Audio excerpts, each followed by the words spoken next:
अय्याशी के चक्कर में बर्बाद हुआ मुनीर और पाकिस्तान। पाकिस्तानी आर्मी जनरल को शराब औरतों की लत। पाकिस्तान को भारत के सामने घुटने टेकने पड़े, जिसकी एक बड़ी वजह शराब और औरतें हैं। जी हां, शराब और औरतें। अय्याशी की लत ने पाकिस्तान को कहीं का नहीं छोड़ा। मुनीर को औरतों और शराब की ऐसी लत लगी कि वो अपने देश की सुरक्षा छोड़ अय्याशी में व्यस्त हो गए, जिसकी एक तस्वीर भी सामने आई है। और आज हम मुनीर से लेकर उन सभी जनरलों का कच्चा चिट्ठा खोलेंगे जिन्होंने अपनी अय्याशी के चक्कर में पाकिस्तान को बर्बाद कर डाला। नमस्कार, कैपिटल टीवी देख रहे हैं आप। मैं हूं आपके साथ हर्ष भारद्वाज। कच्चा चिट्ठा के इस खास प्रोग्राम में आपका स्वागत है। 10 मई की शाम 5 बजे सीजफायर होने के बावजूद पाकिस्तान की ओर से सीजफायर का उल्लंघन किया गया। एक्सपर्ट मानते हैं कि पाक आर्मी चीफ आसिम मुनीर भारत के साथ जंग करना चाहता था, लेकिन औरतों, शराब के चक्कर में मुनीर ने पाकिस्तान को उस कगार पर ला दिया जहां से पाकिस्तान के लिए अब उबरना मुश्किल हो रहा है। मुनीर से पहले भी पाकिस्तान में ऐसे कई जनरल हुए जिन्होंने भारत से जबरन लड़ाई मोल ली और मुंह की खानी पड़ी। पाकिस्तान बर्बाद करने को तैयार रहे जनरल। एक दौर में राष्ट्रपति बनने के बाद कराची के अपने घर में अयूब खान मीडिया से बात कर रहे थे। जब एक पत्रकार ने उनसे भारत के साथ संबंधों के बारे में पूछा तो उन्होंने कहा, हम शांति से समाधान निकालने का प्रयास करेंगे। अगर हमें गंभीर कदम उठाने पड़े तो इसका जिम्मेदार भारत होगा। इस पर पत्रकार ने पूछा, तो क्या जंग होगी? अयूब खान ने कहा, हाँ, भले ही इससे दोनों मुल्क खत्म क्यों ना हो जाएं। उन्होंने अपनी गर्दन को दोनों हाथों से पकड़ते हुए कहा, अगर कोई तुम्हारे साथ ऐसा करे तो तुम क्या करोगे? पीछे लेट जाओगे। भारत को लेकर अयूब खान के ऐसे रुख के कारण पाकिस्तान ने 1965 की जंग छेड़ दी थी, जिसमें भारतीय सेना पाकिस्तान के लाहौर तक में घुस गई थी। उसने अपने सैन्य अफसरों से कहा था, सही समय और सही जगह पर 2-4 घातक हमलों के आगे हिंदू हौसले नहीं टिक सकते, इसलिए हमें ऐसे मौके हाथ से नहीं जाने देने चाहिए। उनका ये कैलकुलेशन बेबुनियाद था और पाकिस्तान को खामियाजा भुगतना पड़ा। और यह भी कहा गया कि अयूब शराब और औरतों की लत में पड़ा हुआ था, जिसने पाकिस्तान का सर झुका दिया। जनरलों की रही कई जानी मानी महिलाओं से दोस्ती। राष्ट्रपति अयूब खान जनता की नाराजगी झेल रहे थे। ऐसे में मार्च 1969 में commander in chief Yahya Khan ने उन्हें इस्तीफा देने को मजबूर किया। खुद राष्ट्रपति बन गए। Private life of Yahya Khan किताब में फॉरेन पॉलिसी एक्सपर्ट दीवान बद्रीनाथ लिखते हैं, कई महिलाओं से दोस्ती होने के कारण याह्या खान को लेडीज मैन कहा जाता था। उनकी बेहद करीबी महिला मित्र थी बेगम अकलीम अख्तर, जो एक पुलिस अफसर की बीवी थी और जनरल रानी के नाम से मशहूर थी। मलिकाए तरन्नुम नूरजहां को याह्या नूरी कहकर पुकारते थे। वह भी याह्या को सरकार कहती थी, लेकिन अकलीम को यह पसंद नहीं था। British journalist Owen Bennett Jones अपनी किताब Pakistan eye of the storm में लिखते हैं, एक बार ईरान के शाह पाकिस्तान दौरे पर थे। जब उनके लौटने का समय आया तो उन्हें देर होने लगी, क्योंकि याह्या अपने कमरे से बाहर ही नहीं निकल रहे थे। जब जनरल रानी उन्हें बाहर लेने गईं तो उन्होंने याह्या को बिस्तर में पाकिस्तान की एक मशहूर गायिका के साथ देखा। शराब की लत ने भी पाकिस्तान को डुबो डाला। कैबिनेट सचिवालय के पूर्व विदेश सचिव तिलक देवेश्वर अपनी किताब पाकिस्तान एट द हेल्म में लिखते हैं, याह्या खान बहुत ही रंगीला आदमी था। उसे शराब पीने का शौक था। सब जानते थे कि याह्या शाम 8 बजे से शराब पीना शुरू कर देता, 10 बजे तक वो बेकाबू हो जाता। इसके चलते जनरल अब्दुल हमीद खान ने फौजी अफसरों को कह रखा था कि रात 10 बजे के बाद दिए गए राष्ट्रपति याह्या के मौखिक आदेशों का पालन फौरन न किया जाए।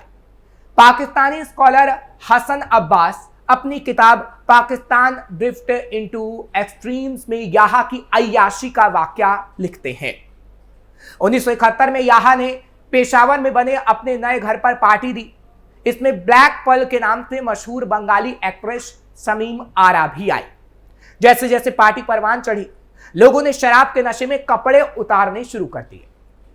कुछ ही देर में सभी बिना कपड़ों के थे। सिवाय यहाँ के military secretary major general Ishaq के। तभी ब्लैक पर्ल ने घर जाने की जिद पकड़ ली। यहाँ उसी हालात में खुद ड्राइव कर उन्हें घर छोड़ने के लिए तैयार हो गए।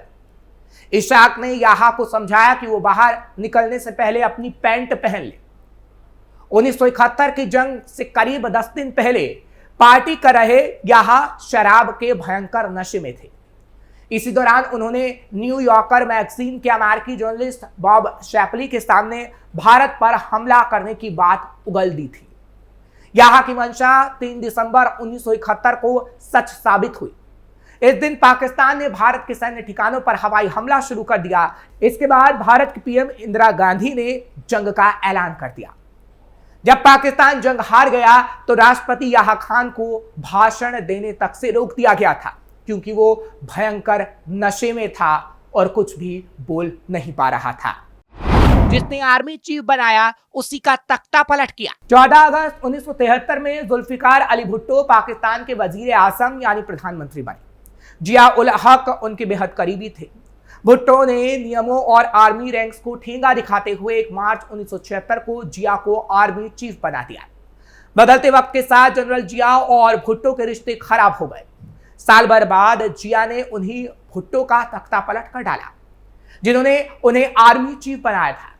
5 जुलाई 1977 को जिया ने मार्शल लॉ लागू कर खुद को राष्ट्रपति और मुख्य मार्शल लॉ प्रशासक घोषित कर दिया, यानी जिया सैन्य तानाशाह बन गया।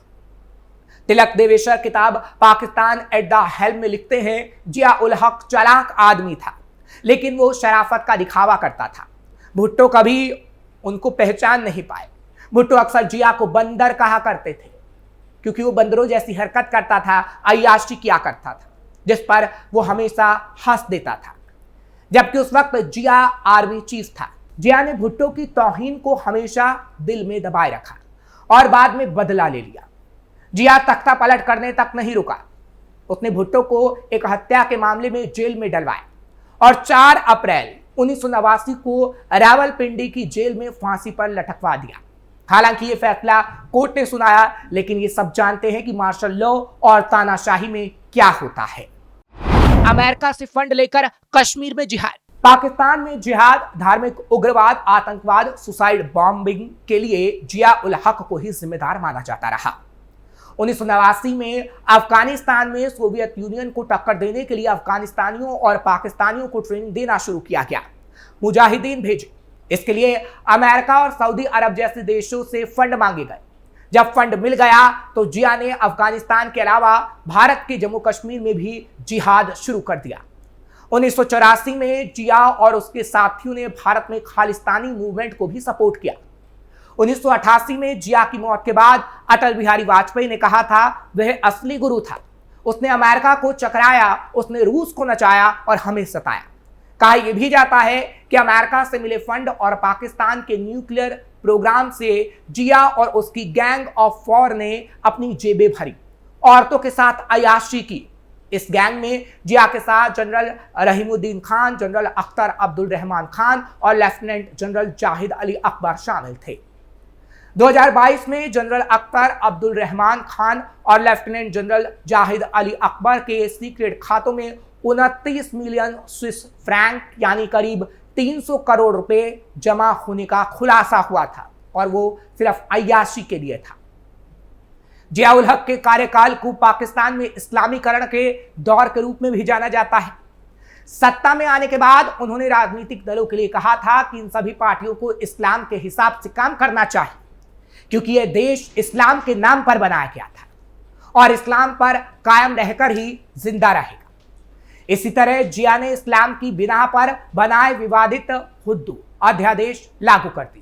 इन अध्यादेशों को लेकर पाकिस्तानी जर्नलिस्ट मुर्तजा रजवी अपनी किताब Musharraf the years in power में लिखते हैं, कोई महिला अपनी बेगुनाही साबित करना चाहती हो तो उसे अपने साथ हुए दुराचार के 4 चश्मदीद मर्दों को पेश करना होगा। ऐसे नियम बनाए गए थे।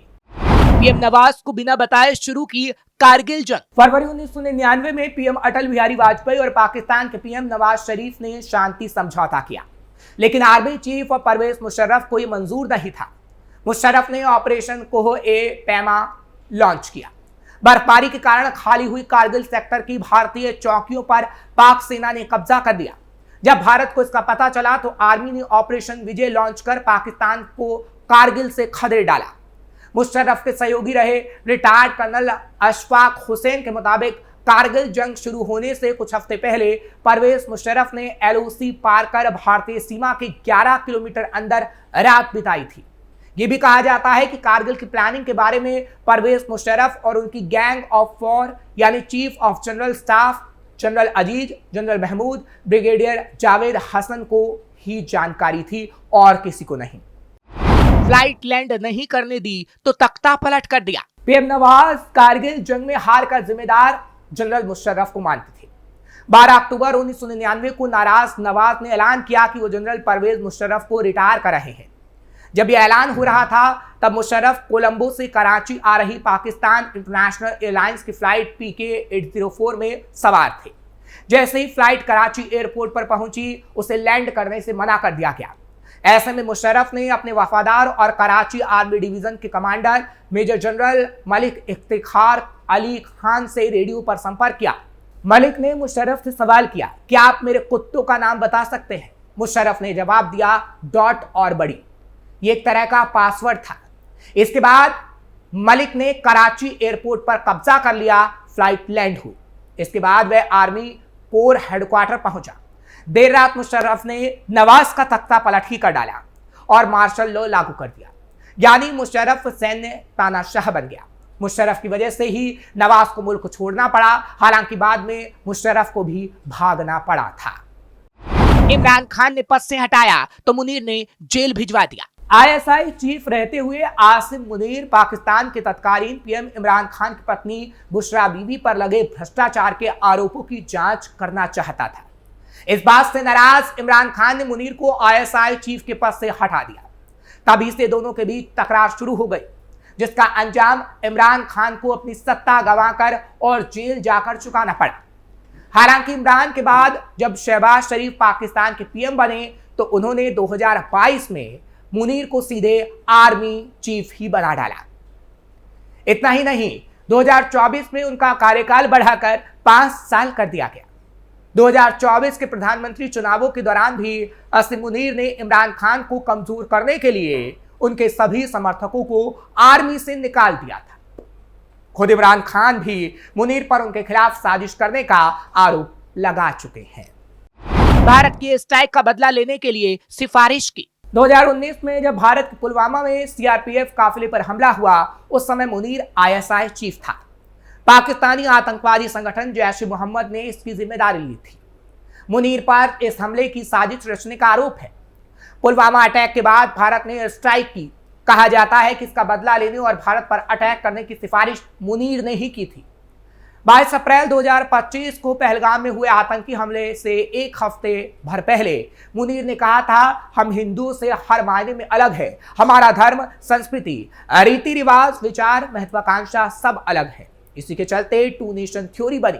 हम 2 अलग देश हैं। इन लाइनों से मुनीर की हिंदुओं से नफरत की बानगी झलकती है। उसे पाकिस्तान का मुल्ला जनरल भी कहा जाता है। मुनीर की शुरुआती पढ़ाई किसी आर्मी स्कूल में नहीं बल्कि मदरसे में हुई है। मुनीर ने सऊदी अरब में पोस्टिंग के दौरान कुरान की सभी आयतें याद कर ली, यानी वो मौलाना से जनरल बना और इसलिए जिहादी बना। और शराब और औरतों की लत ने मुनीर को भी पाकिस्तान की बर्बादी लिखने वाला बना डाला। और एक बार फिर एक जनरल की अय्याशी पाकिस्तान को बर्बाद कर रही है। फिलहाल कच्चा चिट्ठा के इस खास प्रोग्राम में आज के लिए बस इतना ही। कल फिर आपसे मुलाकात होगी। खबर अच्छी लगी हो तो लाइक शेयर करें, कमेंट सेक्शन में जरूर बताएं। कैपिटल टीवी को सब्सक्राइब करना ना भूलें।